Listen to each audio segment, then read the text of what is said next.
The Get Down is brought to you by Digital Music Pool. Digital Music Pool is the ultimate record pool for professional DJs looking for the hottest tracks and exclusive hits updated daily in an easy-to-use platform.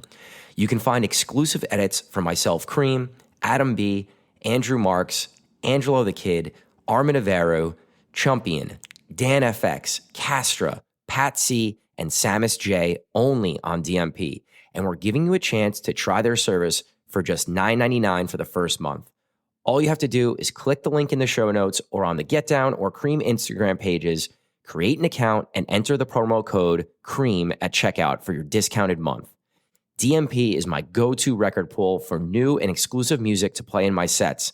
So become a member for just $9.99 for the first month with the code CREAM and check it out for yourself. Click the link in the show notes or on the Get Down or Cream Instagram pages to sign up now. You will not be disappointed. If you love listening to the Get Down, you will love the video version of our show on YouTube even more.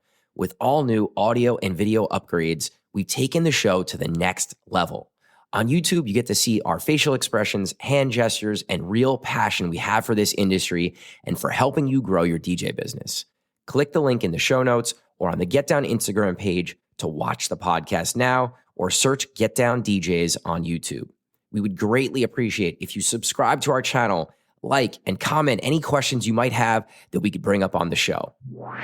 On this episode of The Get Down, we talk to a leader who's pushing boundaries and raising the bar in the nightlife industry. Joining us is Madison Back, the powerhouse CEO and managing partner of New York City's 4am, a management agency for some of the best DJs in the country. During the lockdown, Madison became a vocal advocate for gig workers, speaking out about healthcare, investments, and what it takes to make nightlife a true career path. But her impact goes way beyond that. Madison and her team at 4am are paving the way for a more professional, empowered, and inclusive nightlife scene. This episode, we discuss how DJs can turn their passion into sustainable careers, how to elevate the perception of DJing and our industry as a whole, and how to break down barriers in our industry, amongst many other topics. Let's get into this episode of The Get Down with Madison Back.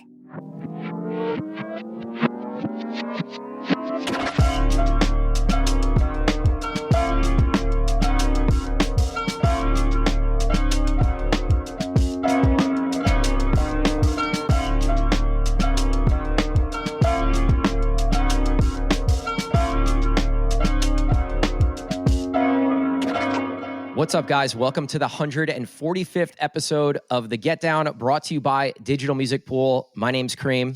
Gary W. here. We have a very special guest today. We have the CEO and partner of 4am, Madison Back. Madison, welcome. Thank you so much. I'm so excited. And you got my name right, which is not always, the case, but... Why? What do people say? Back? They just assume it's more complicated than it is, like Back, Black, just Back. Man, I didn't even think to ask you beforehand. I just went for it. The confidence for me, yeah. I like it. This is, a conversation we had talked about having for a little while, and I'm glad we were able to get you. I think you're going to bring a really unique perspective to the conversation. We have a lot of DJs on here, but I think bringing another business owner, someone that books a lot of DJs, and, someone that runs a business, which, all you DJs listening, you're also running businesses, but, what Madison does is a little different. So I guess our first question is, what initially drew you into the nightlife industry? Like, why nightlife? Yeah, I have no idea. I'm still wondering how I got here. But I think really it kind of started, I went to NYU for undergrad.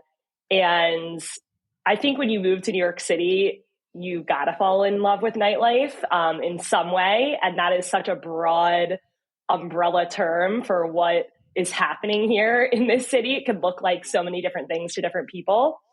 But I think that was sort of, just getting the taste of it when I was in college, living here and being immersed in sort of the culture was what really drew me in. And I started doing some things along the lines of like event planning, kind of in nightlife, while I was at NYU, throwing parties, stuff like that. And as I was graduating from college, I started doing some like front of house, door, cashier jobs, those kinds of things at some clubs in the city. And that was kind of, I guess, the beginning. I also was super into sort of like the dance music scene. I guess it would be around like 2010 to 2014. So Classic just going to EDM era. festivals. Yes, the nostalgic era. So I guess it was just like a combination of all those things. And I've always been really like sort of tuned into and passionate about pop culture and entertainment and music. So all those things kind of came together in a nice way. And nightlife kind of just got its grip on me. Nightlife around that time was I don't want to say glamorized, but almost kind of glamorized where like, you know, it was constant, New York City especially, and constant when we went down to those smaller rooms where it was like Tuesday you had like 3 or 4 different parties in those small rooms, like thinking like Sweet 16 and places Suede, things like that. Like you had celebrities in there constantly, and like I feel like going out was like a thing for everybody. It was like a, you know, everybody got together and you did the pregame thing. You got all dressed up, and you worried about if you were going to get past the door. And it was like, okay, well now I got past the door, and I've been going to this party, but now I want to work for this party, right? I want to do the door. I want to take the money or whatever it might be, right? And I just feel like so many people that have made a career out of nightlife and are currently in nightlife still, that were a part of that. Like, you look back on it and you remember like what kind of drove you into it, and it was all that like glam that went along with it. Yeah, totally. Meatpacking era, yes, for sure, right?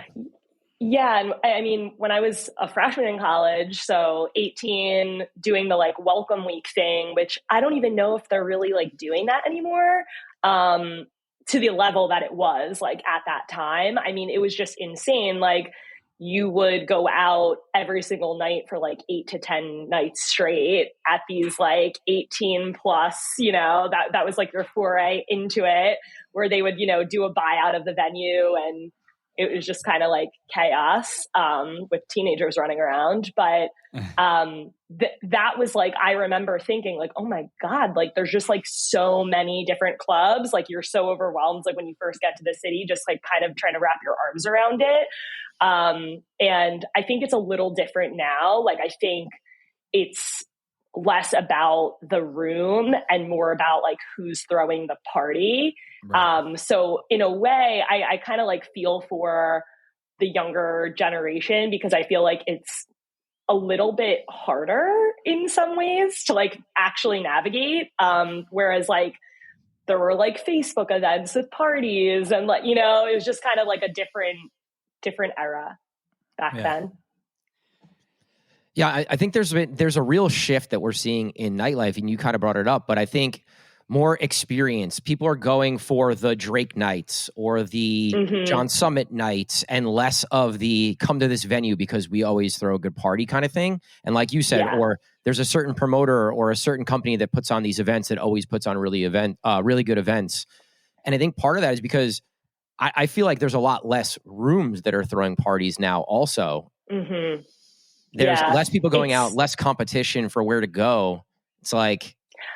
Yeah, competition, I think, is like the key word, because when I look back to like, I guess at this point, it's like, 10 years ago, a little bit more, there were just so many spots, like, and they were all really like pushing each other to compete on a pretty high level, which I, talk about like business.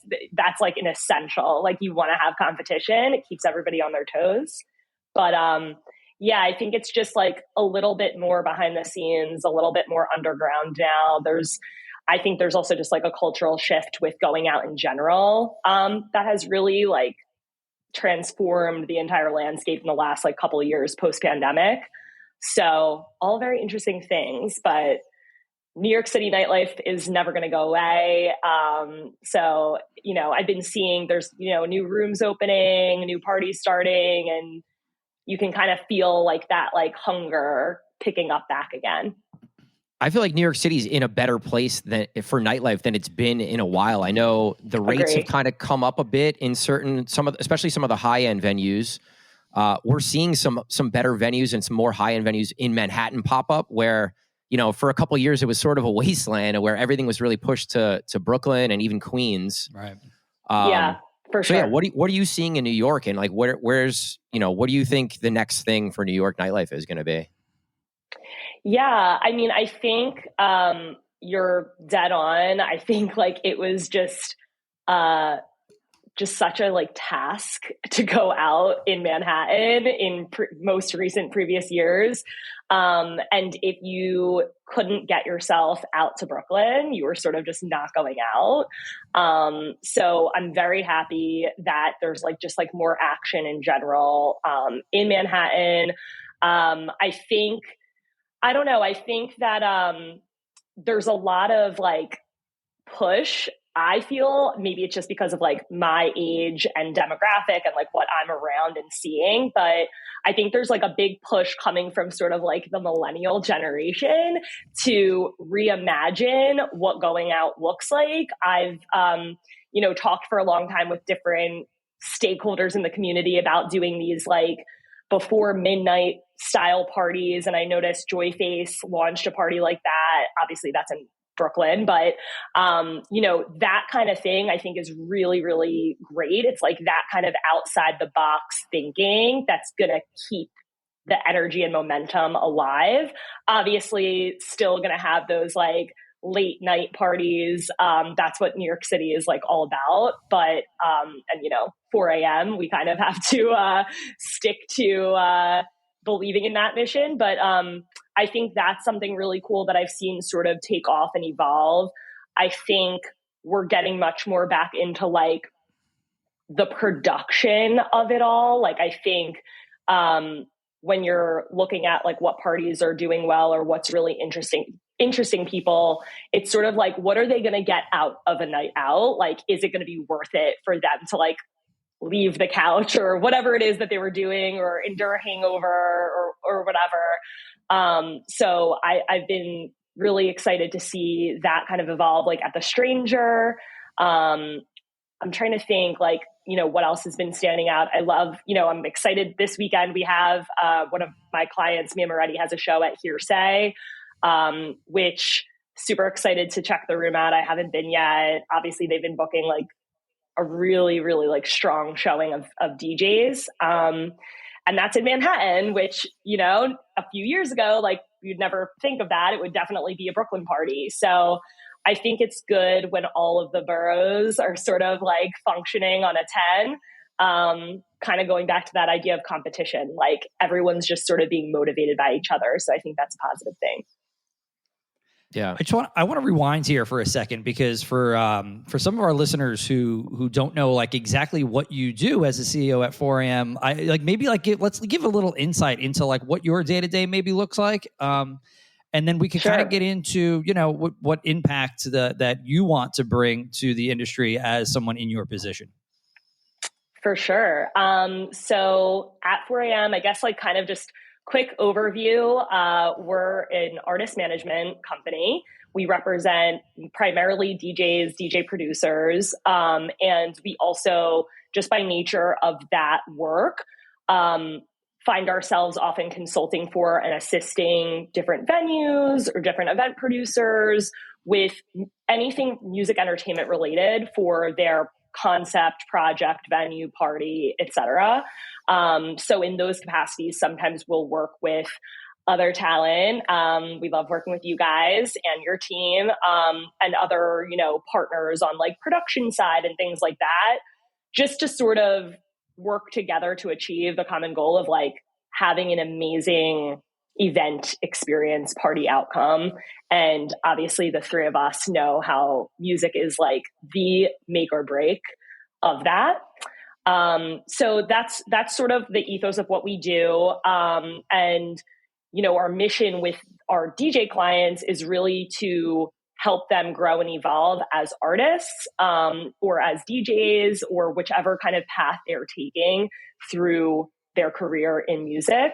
And, bring them to either bigger audiences, grow a fan base that's like more tapped in and dialed into, who they are and their brand.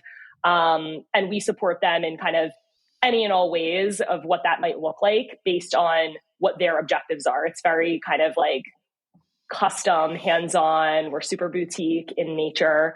And I have an amazing team. My partner is Chachi, obviously legendary DJ with so much knowledge and expertise. We have a really amazing dynamic together because I obviously am not a DJ, though we've talked about it many times. I get that, comment from everybody pretty much nonstop.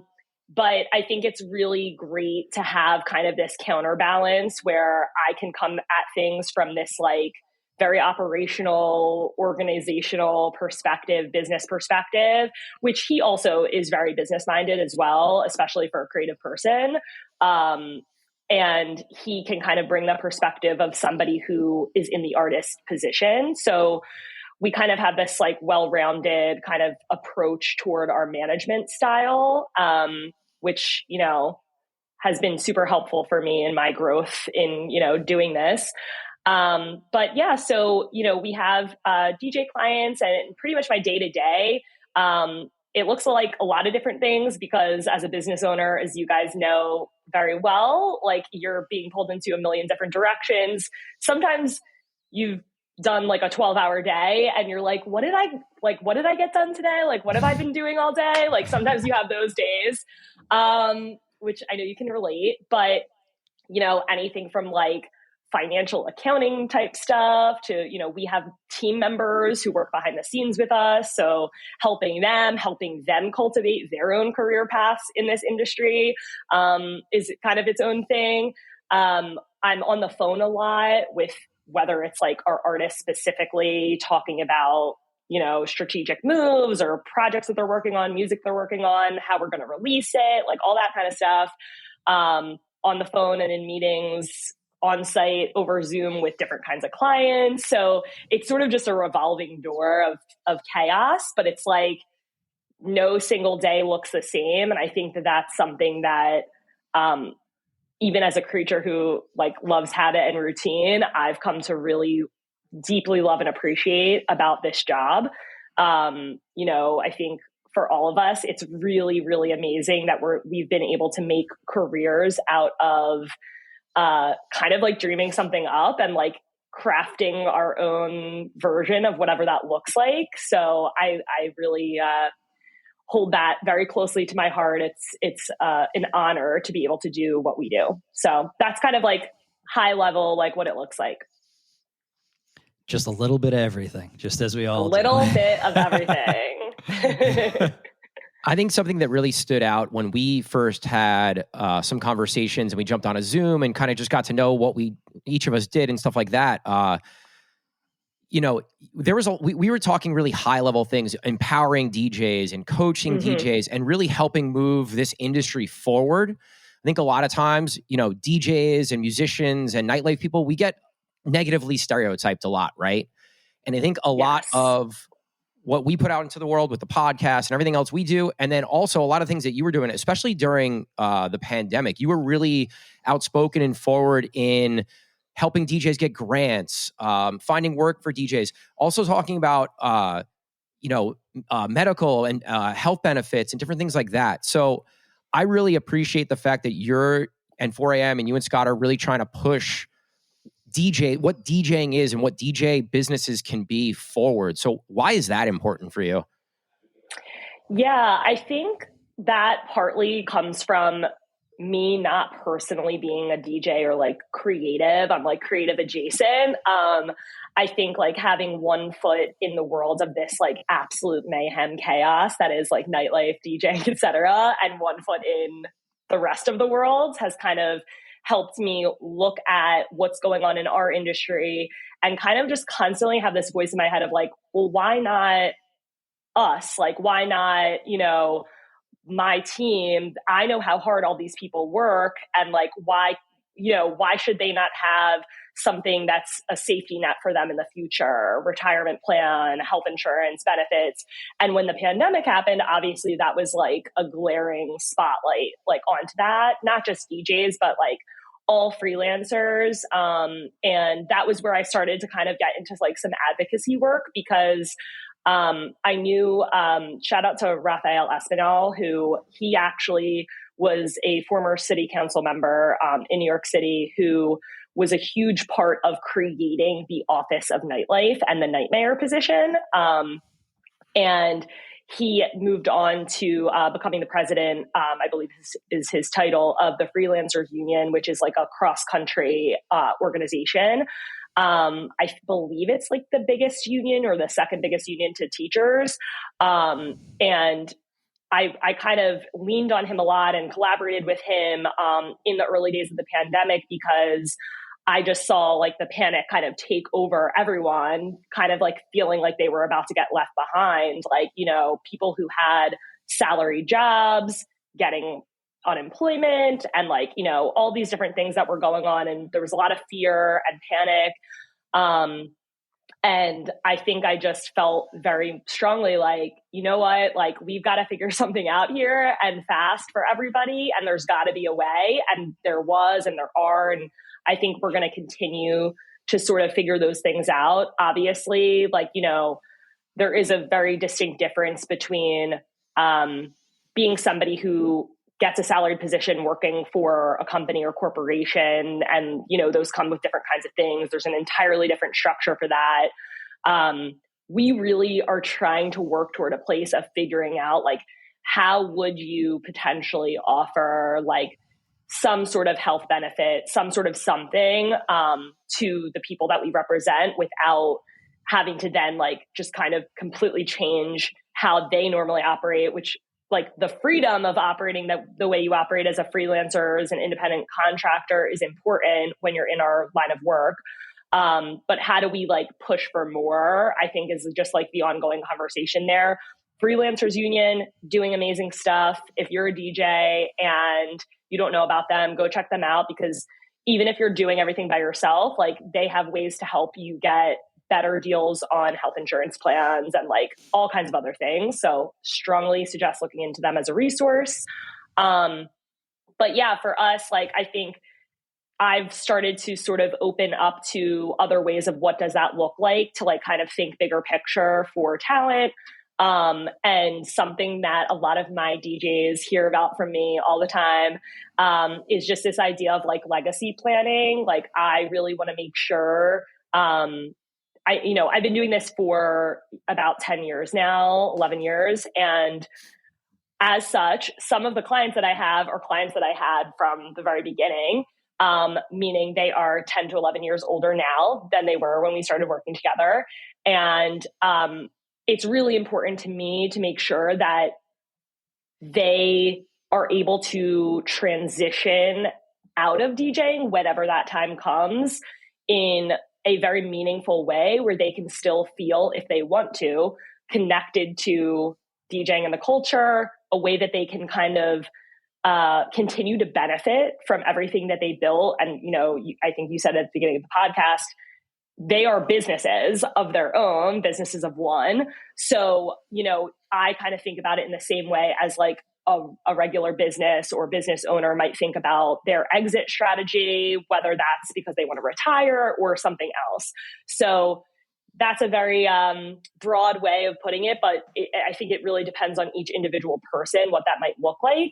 But that's something that is kind of always top of mind for me, because I don't want someone to just sort of, for all of it to sort of like fall to the wayside when they either choose to stop DJing or lessen the amount they're DJing, or it's chosen for them because of some sort of extenuating circumstance. So I guess to just answer your original question, I think it's just, I've always been sort of like a planner and like a big picture thinker. And I think, it gets lost in the sauce, like these kinds of topics for DJs, because depending on where you're at in your career, you're so focused on just like locking in the next gig or, like kind of, it's very, you can get lost like in the day.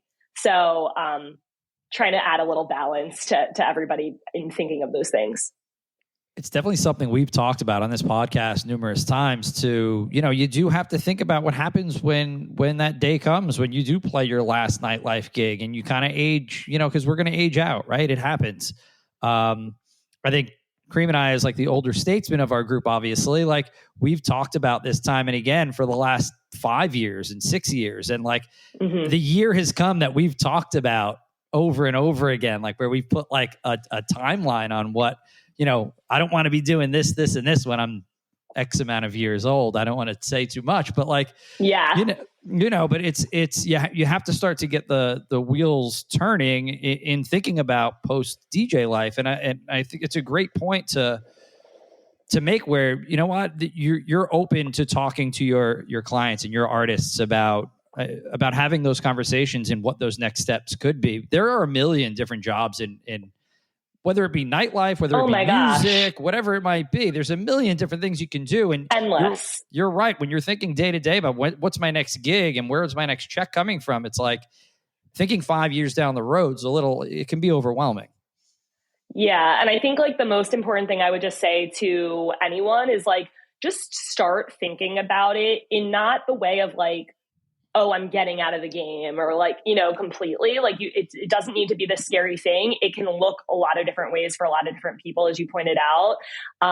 And for me, in terms of thinking of like this from like a business sense, I think I just have noticed, there's a whole discourse, and there probably always will be for the rest of time about, between kind of like the older generation who's obviously more experienced, who's been doing this for a while, that came up during a certain era, and kind of like the younger new kids like on the block. And I'm, there's always that debate over like how things are being done now, like the new way.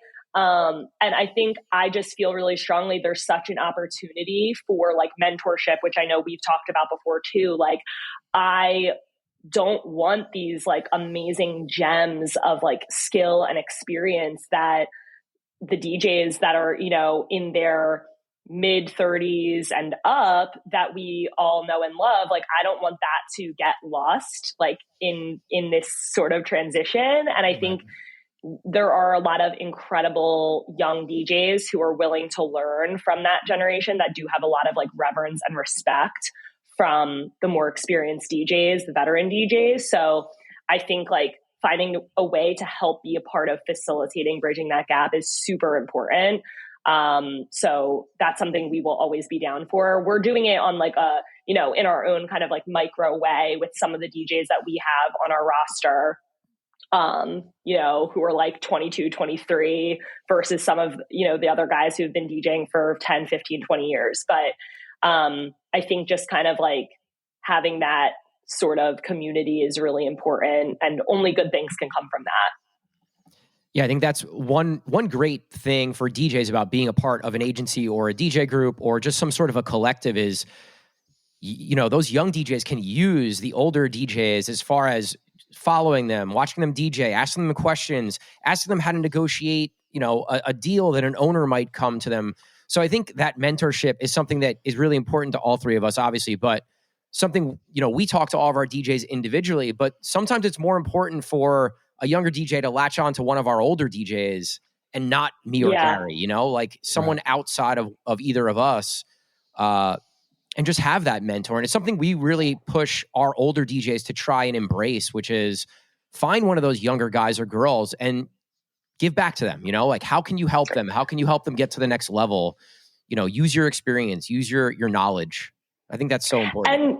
And by the way, like there's a benefit to them as well. Like it works both ways. Like the younger DJs also have something to offer them. Like, they, first of all, they're younger, and not to stereotype, but like, they haven't been putting this hours into like, the game yet, the way that DJs have been doing it for 10, 20 years.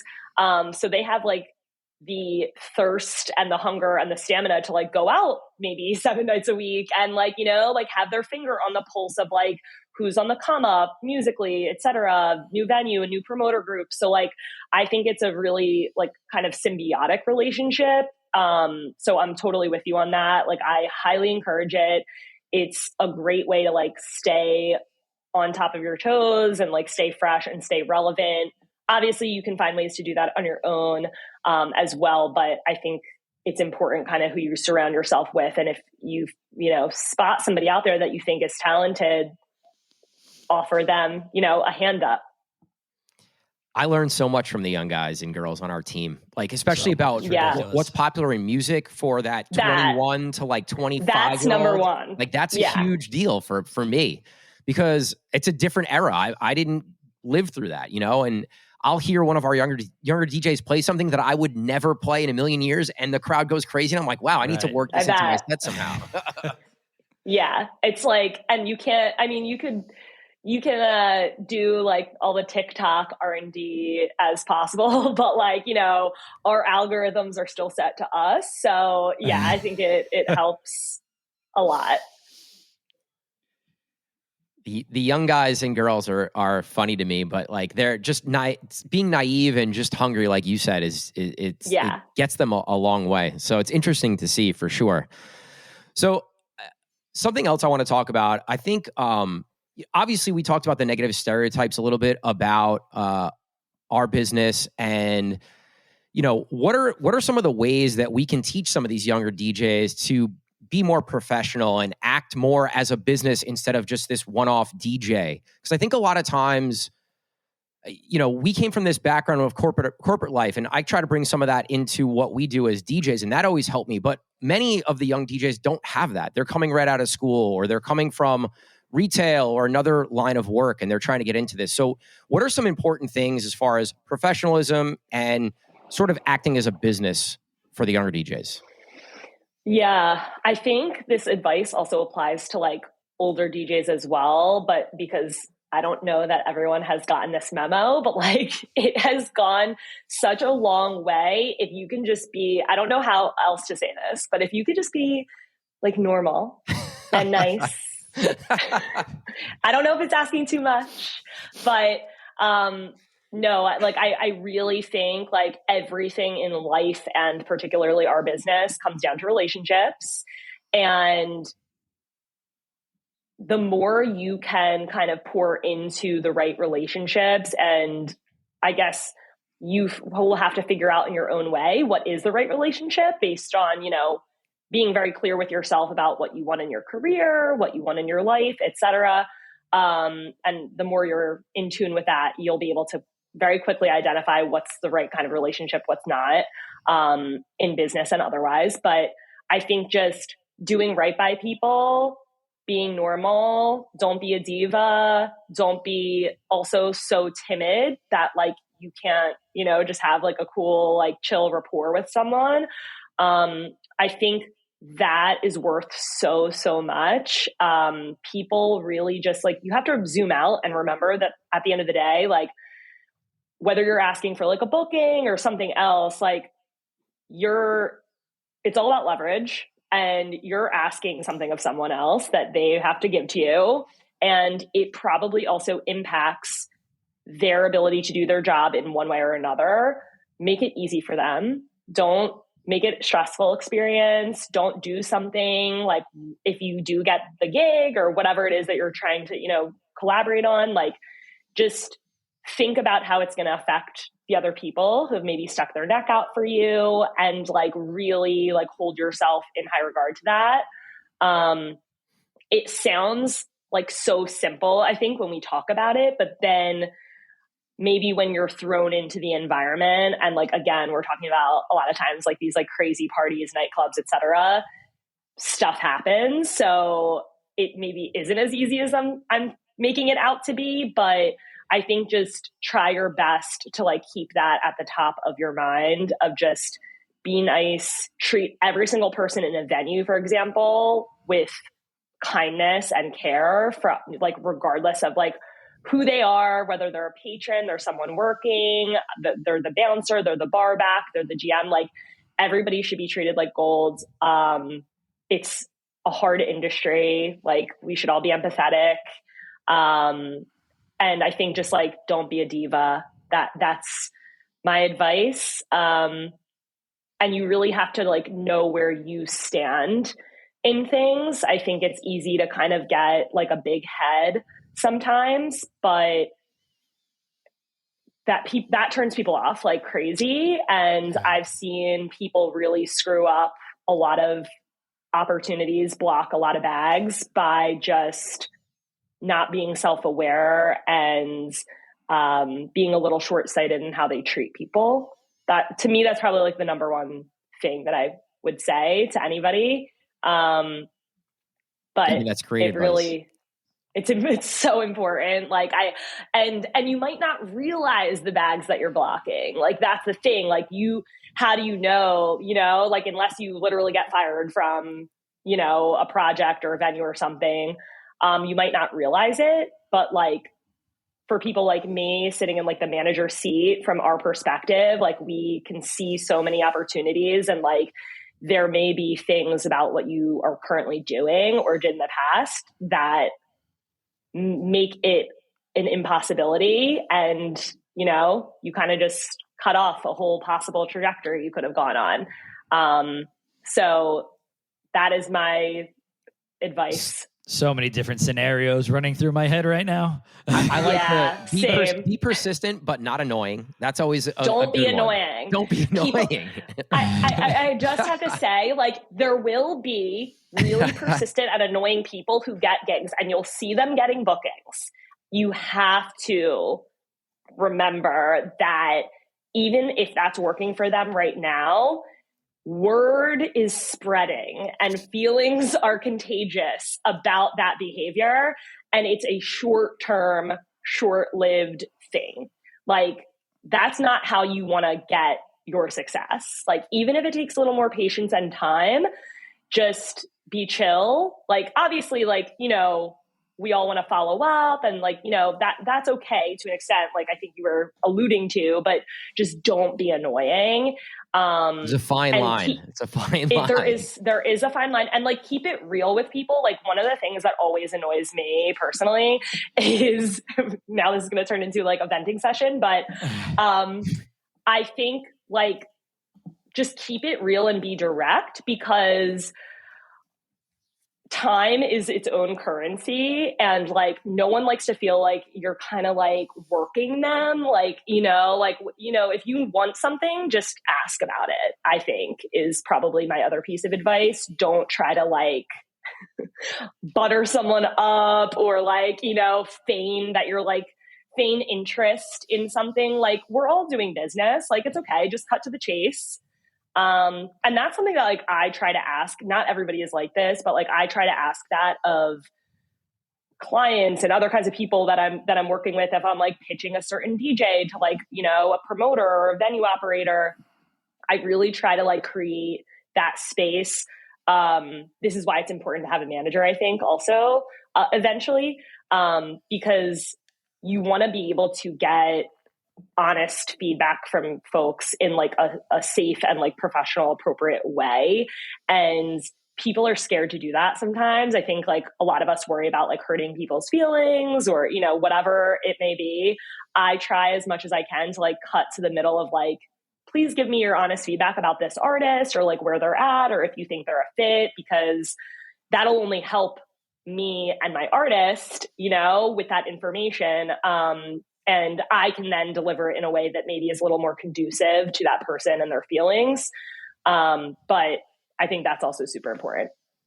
Yeah, our job is placing the right talent in the right venue. And if you don't have that feedback, then we're going to maybe keep putting the wrong person in a venue that would hurt our greater relationship. Whereas if that feedback came immediately, maybe you just don't book that person, or you book someone else that they like more. And it's better for everyone involved with that feedback. And, Gary and I have tried to do a better job with good or bad feedback that we get over the weekend with a DJ.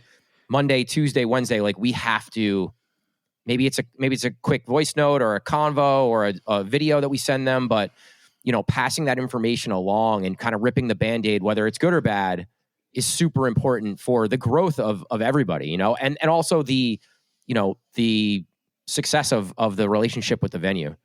I'm going to piggyback on this real quick on like a little bit of advice to any DJs that are listening, and it's be coachable too, right? Be able to take the harsh criticism, because you always get that was a dope set. That was the best set I've ever heard. You get that like 90% of the time or 95% of the time, but you have to be willing to know that, hey, maybe I sucked tonight. You know, I mean, that doesn't mean I'm a bad DJ, but maybe I just had an off night, or, you know, I was thinking about something else, and, you know, be able to recognize that, hey, not everybody's perfect, right? And you take the criticism and you learn from it. I think that's such an important thing that sometimes gets overlooked with the ego and everything that comes, because confidence, you need confidence to be a great DJ, right? And you need to stand up there and put yourself out there like that. Like, it takes a lot of confidence. So it's okay to be confident, but also be able to take it when it comes.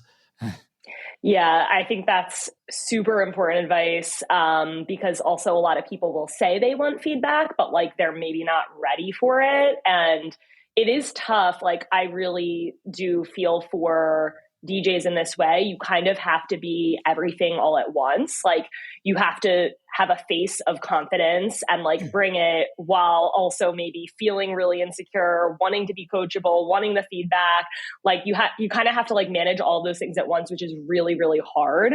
And I think what you said about, you know, just sometimes you have an off night or whatever, like, it's so true. Like, we're human beings. We're not robots. Like, that is a real thing. And I think if you can just like acknowledge and accept that, it'll make you more resilient, because the worst thing that could happen is you have a bad night, then you're like dwelling in it. And then it kind of creates this domino effect. Like, just take that pressure off of yourself. You are allowed a bad night. It sucks. Like, it might have certain short-term ramifications. In the long run, it's not going to matter.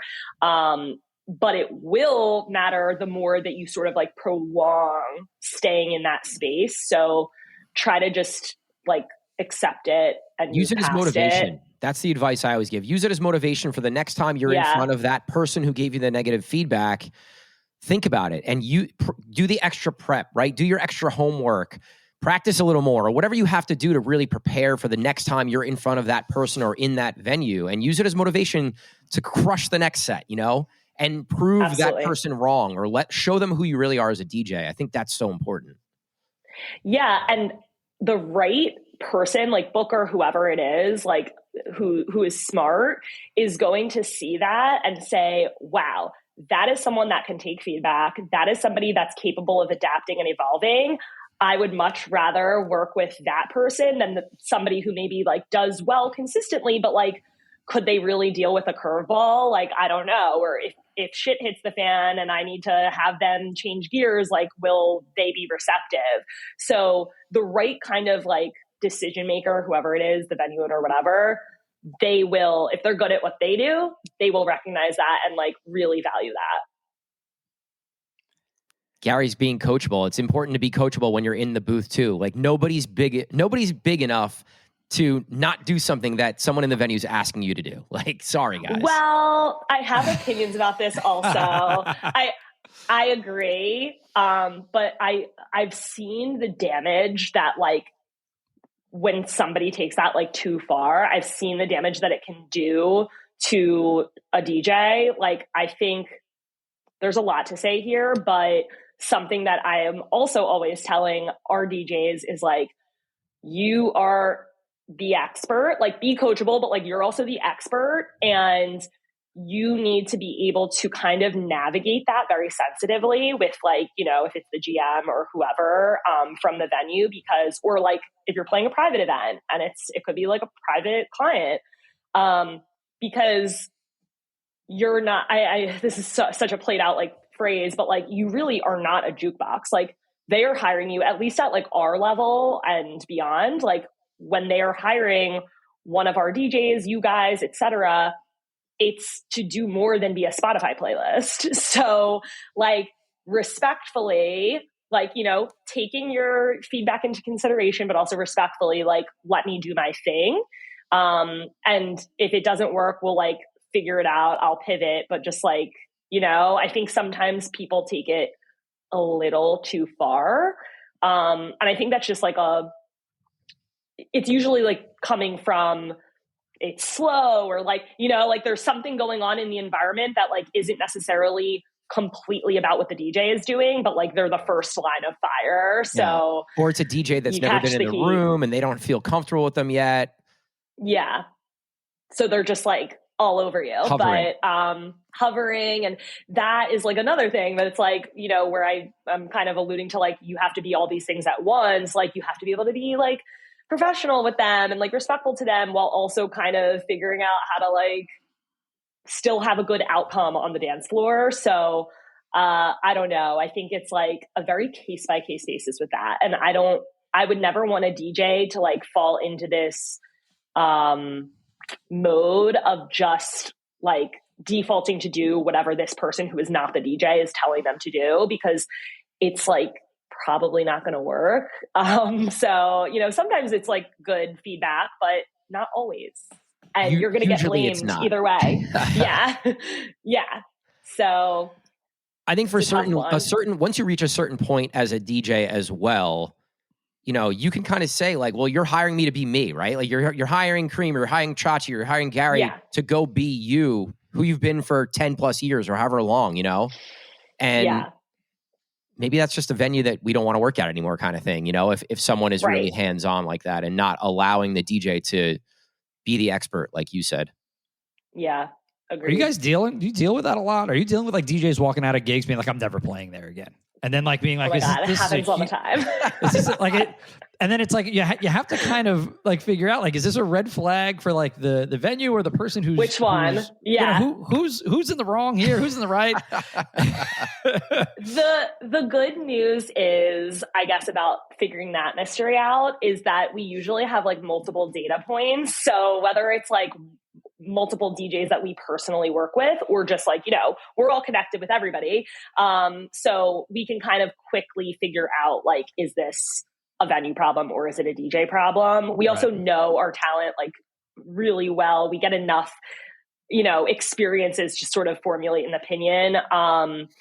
But yeah, I mean, it happens a lot, honestly. But you kind of have to just like evaluate, like, is this something that I can deal with? Because, you know, like overall, it's more worth it to continue playing this venue or not. And we try, like, if it's appropriate, we feel comfortable and close enough with whomever it is or someone that's part of that group or whatever, like if we can chat with them about it. Sometimes our DJs even like feel close enough with, you know, if it's a promoter or a GM or something to sort of say like, hey, like, can we like dial it back? Like, let's figure this out. Let's talk when I'm not like actively DJing next time about like the music direction. But yeah, it happens a lot. And I think that also like is a little bit of the environment. Like there's a lot of stuff that can go down like between the hours of 10 and 4, that, you know, when you're talking at noon the next day, maybe it's like a little more productive. So it's a wild ride, but you know, you kind of just have to evaluate it on a case by case basis, I'd say. Yeah, it's just, that's a huge part of the professionalism, right? You have to be ready for, even if it's the manager or the owner that's too drunk, and it's not the DJ that's drunk, right? And it's really figuring all of that stuff out, managing it all, and this is the thing. I feel like these are the things that younger DJs aren't thinking about when they're like, I just want to get in the booth, and then all of a sudden you get all of this stuff thrown at you at once, and it's like, well, how do I manage all of this? You know, I'm trying to entertain and be on the mic and mix and play the right music, and then this guy wants this, and this drunk girl's all over me over on this side, and it's like it's a lot to process. It's a challenge from where we sit as well, right? Because we're representing these artists and we're mentoring and managing these artists. But at the same time, we're also managing a relationship with a venue that sometimes, you know, brings in a whole lot of revenue for the business over the course of a year. So we have to play that middle role sometimes, where sometimes we have to be on the venue side, but hopefully the majority of the time we're on the artist side. So I think that's a challenge that Gary and I deal with a lot. I don't know. Do you kind of deal with that too? Yeah, it's very relatable. We have gone through quite a few situations like that. But at the end of the day, I think it's one of those things where it's just another example of why it's so helpful to have a team, a manager, someone, because it's just like to your best interest to not burn bridges, like in general in our industry. Now, if something's so egregious, like there have been certain things that have happened over the years, like where it's so egregious and you're like, wow, like they either they were so offensive or so wrong, or like this is clearly like a character trait. This is just, a feature, not a bug. We do not want to work with you anymore. Like, that can happen, but most of the time, like you just want to never burn a bridge fully. And I think the benefit of having that buffer of like a management or whoever is supporting you, that's where it really like carries its value and weight, because that person can kind of like keep things calm, hear out both sides, and then, pin in that. And maybe you're going to end up working with them again years later when it fits and it makes sense. But you don't have to, maybe if you were dealing with that by yourself, there would never be that bridge of possibility in the future, because, too much love lost on a one-to-one basis. So, it is really hard to navigate, and we just always hope and try our best to have the trust of our artists. And, I think sometimes that's hard, like in the heat of the moment. And maybe they want us to have their backs like even more and even harder. But I think like once the emotions kind of settle, a lot of times they understand, what the value is for them also long term. It's like for them. It's not about anything else really at all. Yeah, and everybody's different and deals with things differently, and that's part of what we do too, right? Is learning how to manage the different personalities and different people in our group, and how to approach them, how to talk to them, how to give them feedback, because everybody's different. And we could do it the way we want to do it, but I think it's more beneficial if we do it in the way that that particular person takes criticism or takes feedback or likes to converse or whatever. Yeah, otherwise they're not going to hear it, and then kind of like, what's the point? So I'm with you on that. It might take a little bit more of like our operating power, brain power to do it, but it's worth it. It's part of the job, honestly. All right, I want to transition a little bit. So 4am is a high-end agency, right? Gary and I, when we were growing up and started DJing, the goal was always to like, we want to get on an agency, whether it was 4am or Scam or whoever, right? So 4am was always the goal. Well, New York based, of course. Let's go. Of course. Yeah. So what are some of the characteristics that you look for in some of the younger DJs as far as that you're scouting or looking to potentially bring on? And just what's some advice for DJs that maybe want to pursue an agency? For sure. That's a great question. We've sort of like developed our own spoken rubric over the years of what we look for. And it also evolves like as the culture evolves and the nightlife landscape evolves. But I think, just since we were on the subject, like we look for maturity, honestly, as just like a soft skill, maturity and like professionalism, and like having sort of this self-awareness, like is something that we kind of look for. And someone who isn't like, I love to kind of meet somebody when they aren't jaded by the industry yet, but they're also not like too naive, because I don't know, like if you guys have experienced this, but like it's actually tough sometimes to be somebody's first manager, because they maybe aren't used to like the dynamic, and also they might not understand like really what a manager does. And a lot of times you kind of have to like experience working in the industry without one to understand like the value in having one. So there's like a few things like in that regard that I think we kind of look out for. And also just kind of going off vibes, like, does this seem like somebody who's coachable? Does it seem like somebody who's also knows enough of who they are and like have kind of a direction that they want to go in? Because I've also seen a lot of like, I just want like more gigs, and like, I don't really know what I'm doing, but like, I want, like, you don't get that like, oh, this person like really understands like what this is all about. Like they have a sense of self and like, that's really important because like I can't necessarily create like the North Star for you. Like you're an artist. Like this is kind of what it's all about. Like it's funny not to like veer too far off topic, but I was just chatting with somebody about the Rick Rubin book and all of the touring he's been doing in the past 6 months for that, and the discussion of like who is art for, and he says something like, if you're making art for an audience, that's consumerism, that's commercialism, like that's not art. You make art for yourself, and then people either are with it or not, and like that's sort of how like a fan base emerges. They see something in it that speaks to them. So I kind of think about that concept in working with talent as well, because they need to have that like passion and drive themselves and that vision. And then where we come into play is to like help execute that, help optimize that, like really like help put the puzzle pieces in place to get them where they're envisioning going.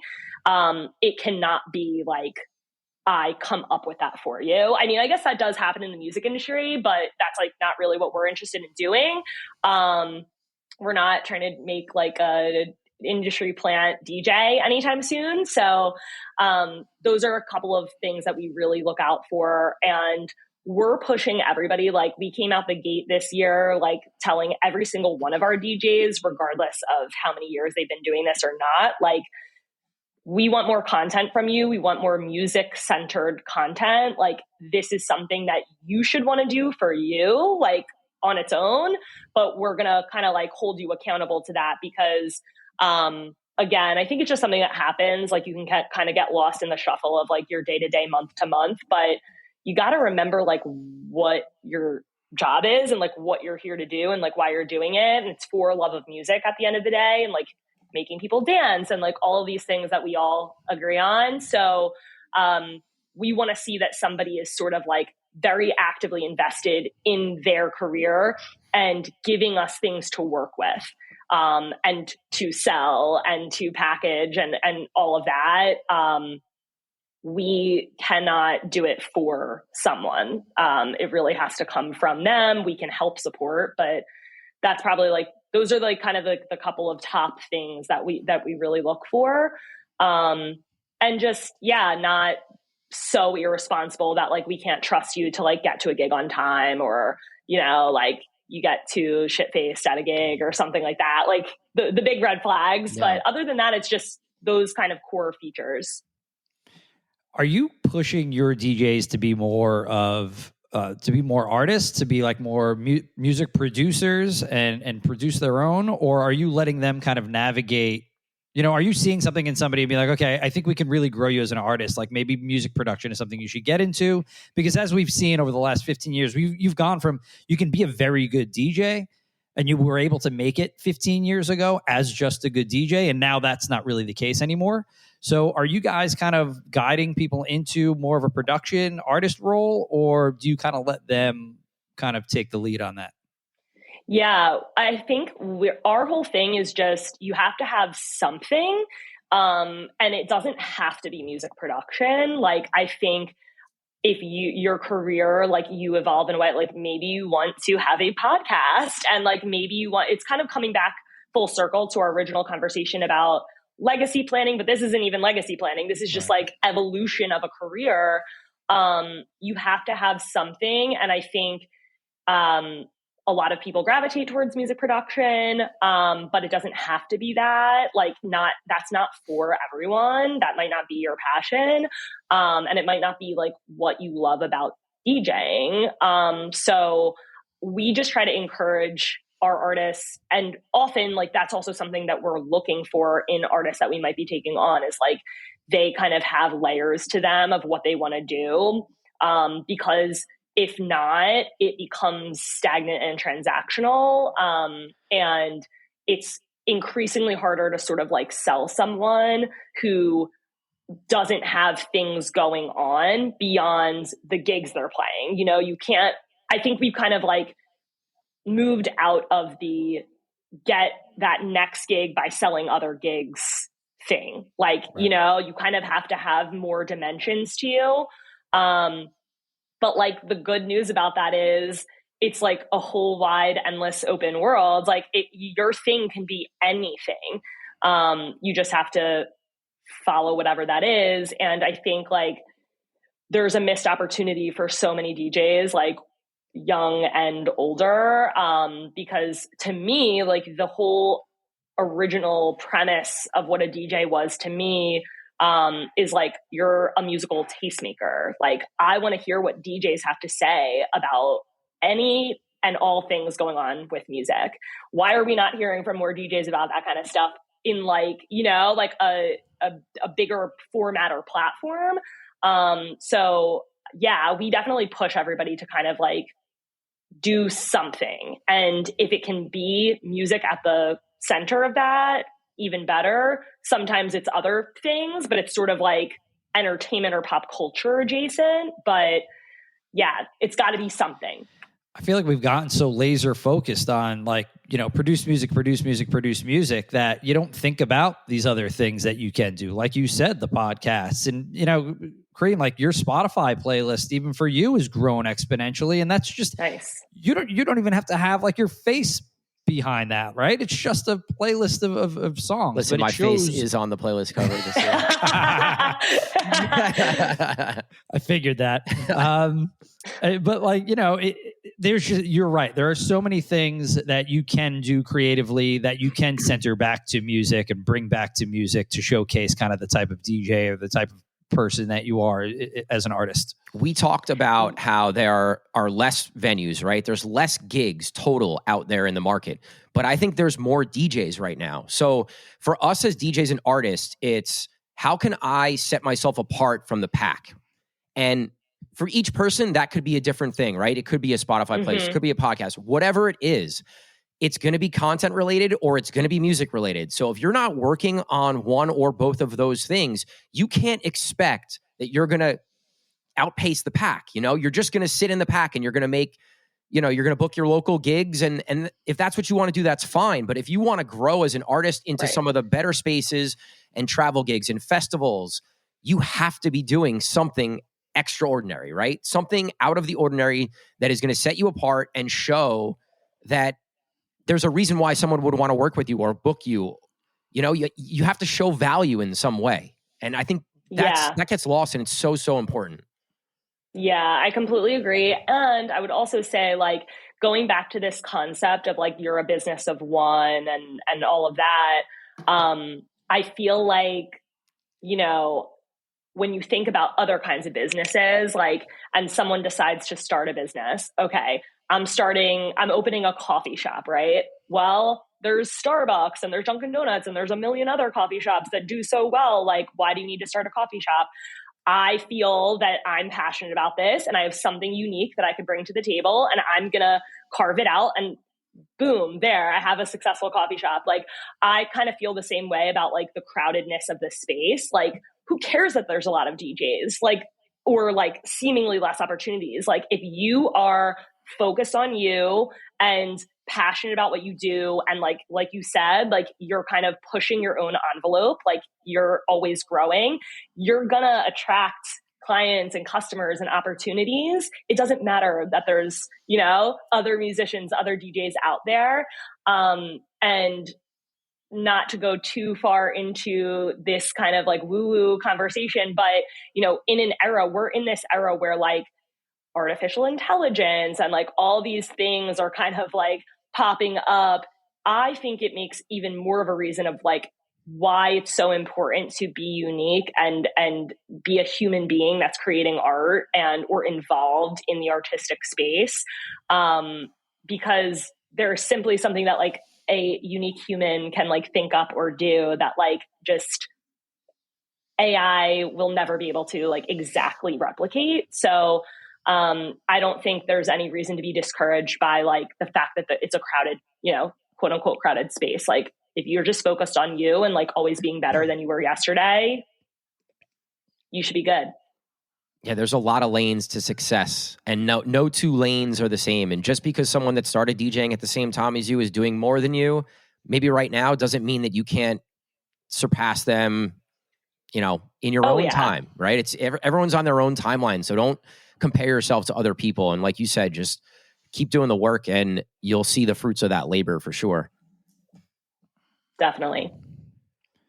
Gary, I want to transition a little bit. So Gary and I were looking through the 4 a.m. roster yesterday, and one thing that really stood out to us was the number of women on your team. So I think there was like almost half of your team is female DJs, and we love to see it. It's something that we've been trying to bring more females onto our roster. So is that purposeful? Is that something that just kind of happened? What's the reasoning behind that? It was definitely purposeful when I first got started. I think when I started in the business, the rosters that I was managing I don't think there were any women.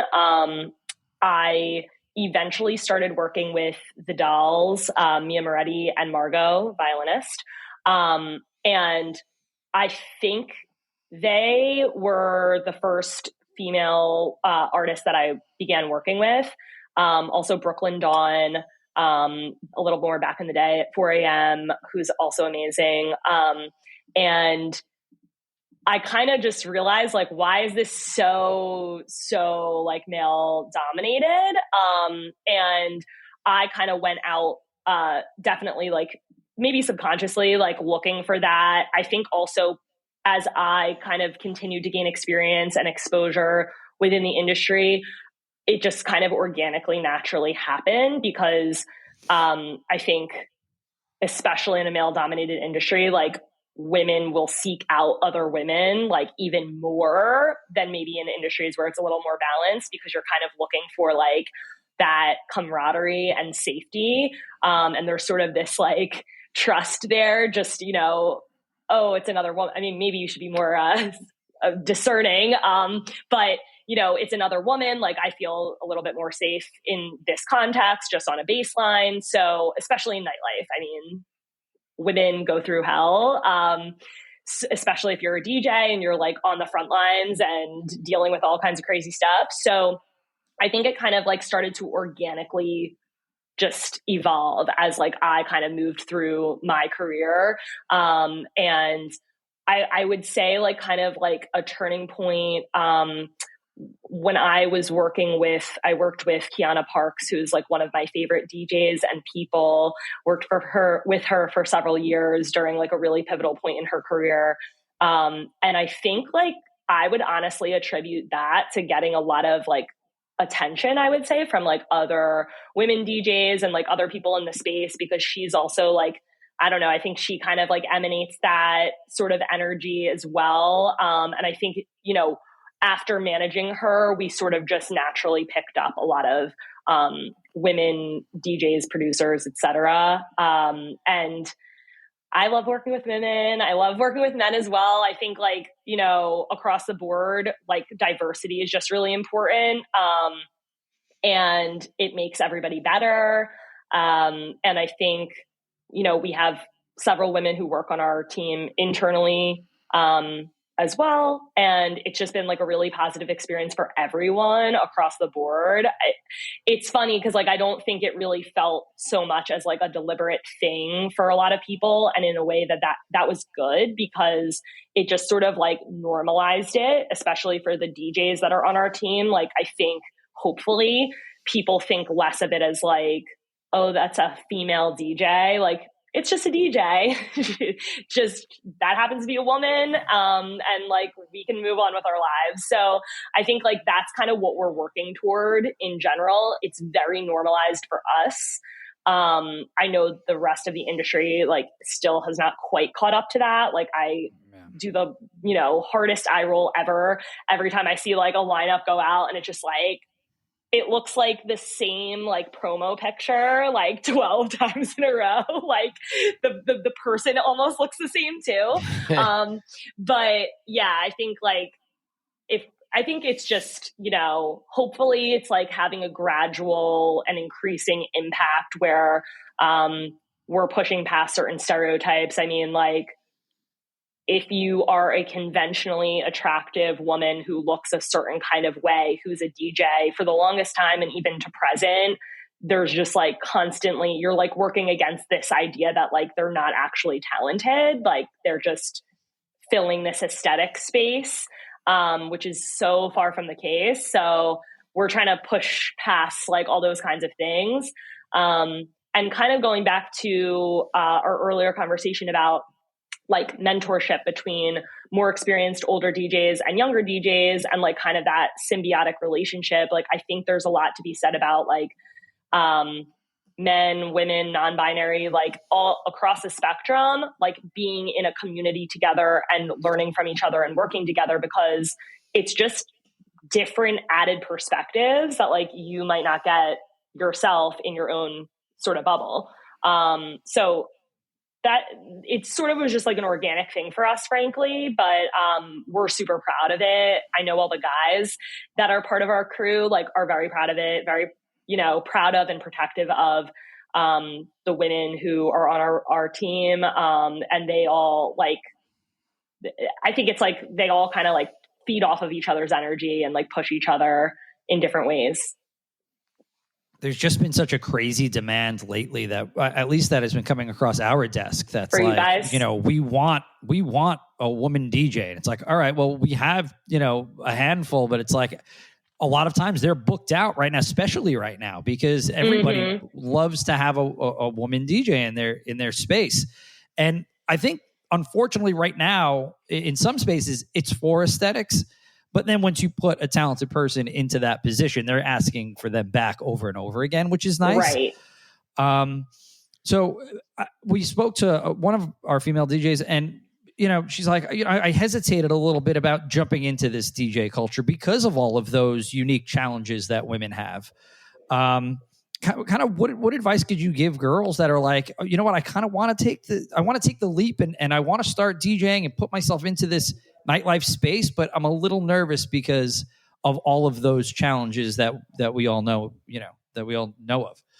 Yeah, I would say number one, know that you have so many options in terms of like who you could go to for guidance, support, mentorship, management, any of the following. I think before there was a lot of like susceptibility to getting picked up by like a creepy older dude like in the industry who like makes you a lot of promises and like very like stereotypical like music industry shit, but like it happens so often in the DJ community. Just try to not get into a situation like that. I've been peripherally around some pretty gnarly stories, situations. Like you do not need to go down that road. That would be the first thing I would say. And just like definitely kind of pick out some people that you can have as alliances. There's so many resources now. I'm in this amazing community that like is kind of just like popped up out of like a WhatsApp chat community of women in the music industry, women in the dance music space. Everyone is so supportive of each other. Like you have people who are like Grammy Award winning artists in these groups to like, some of the biggest talent managers in the world, and like all the way to like, somebody who's just starting out, who's like a local, like hustling DJ.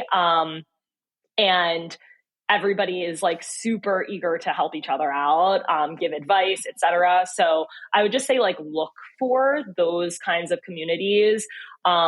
If anybody who is watching or listening to this is somebody facing this and wants to talk to me, like you absolutely can. My door is always open.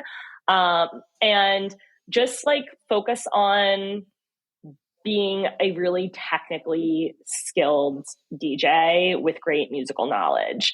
All of the other stuff should also, fit into the mix, like content and social media and all that. Like, but the craft is like the number one thing. So like, don't forget about that and keep that up there. And I think like you will just naturally gain a lot of respect, which, you know, hopefully instills some boundaries and like protects you from some of the gnarly stuff.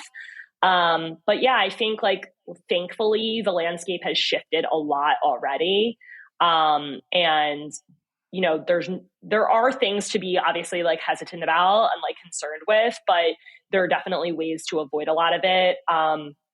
And, you know, obviously like in party environments, there's things that can go down. Like, it doesn't matter if you're a woman or a man or what have you, like we, you know, just deal with those things the best we can. That's why like having a team or something like that, someone to advocate for you is really important.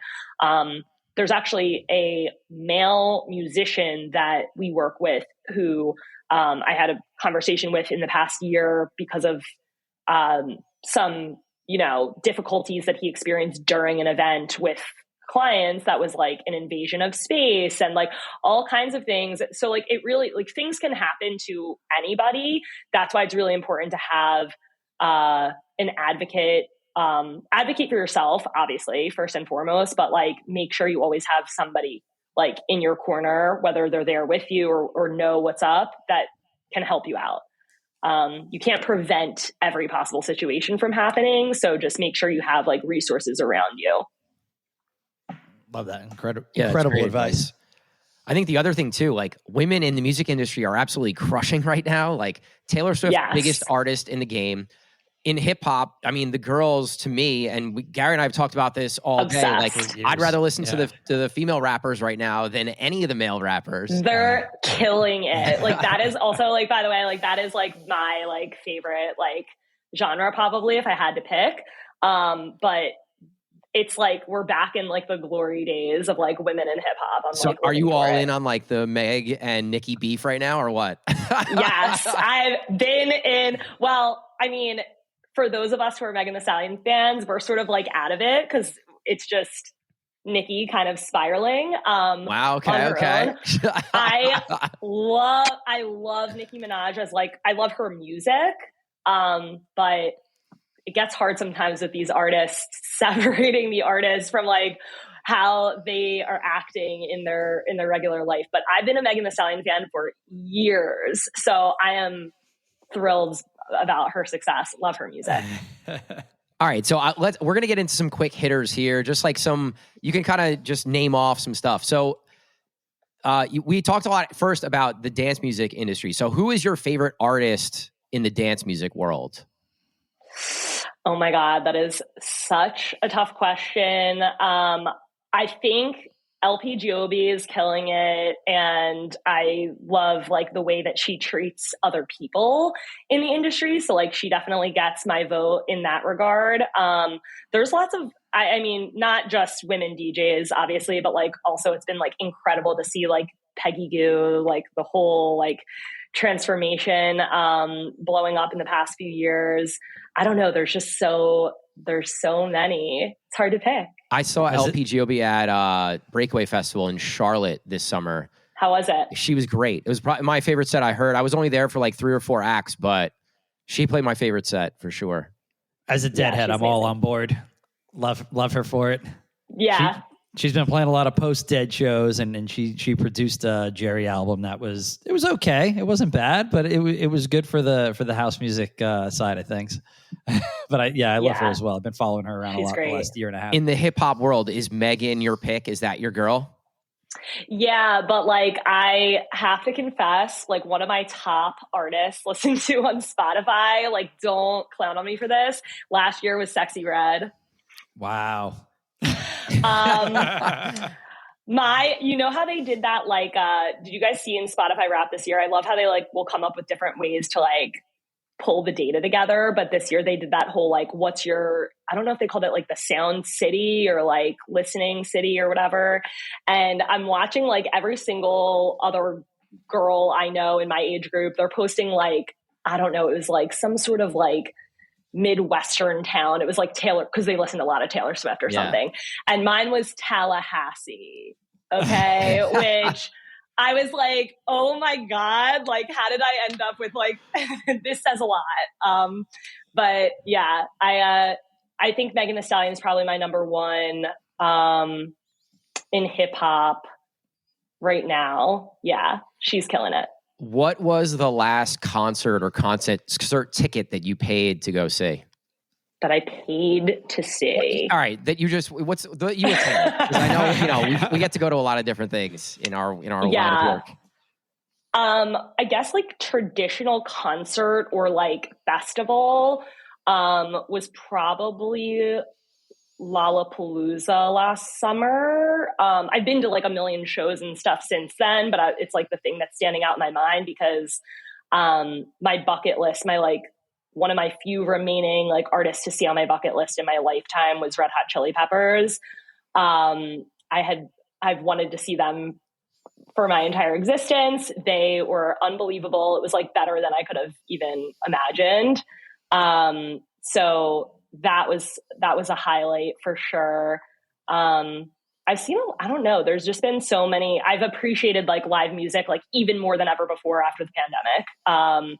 I got to go to the first show back at Madison Square Garden when everything like unlocked, which was Foo Fighters. And that was like also an unbelievable show that I'll remember forever. Yeah, I'd love to go see Foo Fighters for sure. I think it's cool to go see artists outside of what we do on a daily basis kind of thing, you know? It's important.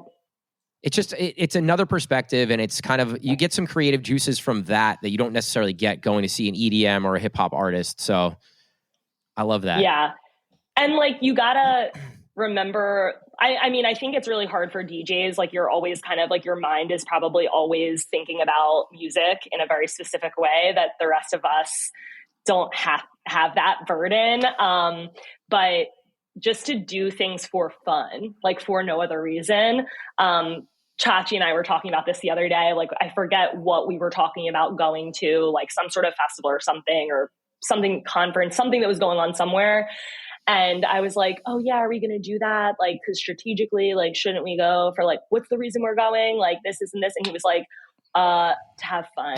Like, can we just do something once just to like have fun and enjoy the music? And I was like, you know what? We can. And I think that's super important. Yeah, that's Gary's to and me. We should all do more of that. That sounds like me. There's no reason for this. We're just going to do it. Let's just go. There doesn't need to be a reason. More of that for all of us. That's like last piece of advice for all of us that I need to take. All right. So 2 more questions. One of them, we like to ask this question. It might not be the easiest one, but what is your biggest challenge at the moment? My biggest challenge at the moment, and this is a recurring issue for years, is how to be in multiple places at once. There's just literally like, especially when you manage multiple artists, you want to be everywhere for everyone and you want to be supporting them at a show, but you also know you need to like be maybe somewhere else for like a networking reason, or, you know, there's just like a million reasons. So I would say like, that's the first thing that comes to my mind is like time management is always an evolving challenge, and like finding a way to be effective and be everywhere all at once. I like that. We could use the same thing, Gar. Yeah, seriously. Whenever they get that like cloning technology, I mean, I feel like we're right there. So. All right. And I guess the last one, and I know we've talked a lot about this, but we like to ask, what's one piece of advice or one thing that you can give an upcoming artist or DJ, or one little tidbit that we haven't covered yet? Wear earplugs.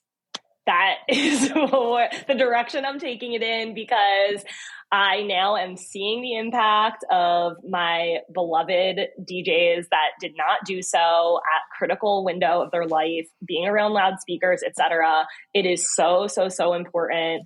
I was at Factory Town with Mia Moretti, who had played a show there in December, and standing in VIP, which is like basically all the artists and their teams, and I was the only person wearing earplugs, and the speakers are right there. I was just like, it was a nightmare kind of picturing what was in store for everyone. So that is number one of practical advice. And then otherwise, aside from that, I would just say, put the art first, have fun with it, and like do no harm to other people.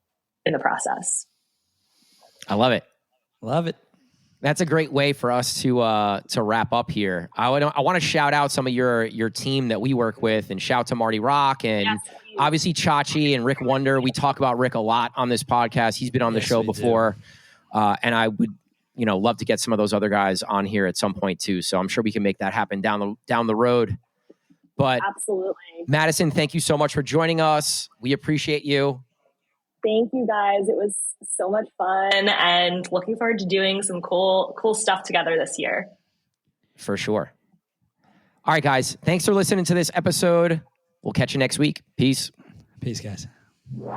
Thanks for listening to the Get Down podcast. If you enjoy our show and find the topics entertaining or helpful in any way, we would greatly appreciate if you could subscribe, rate, and review our podcast wherever you listen to it.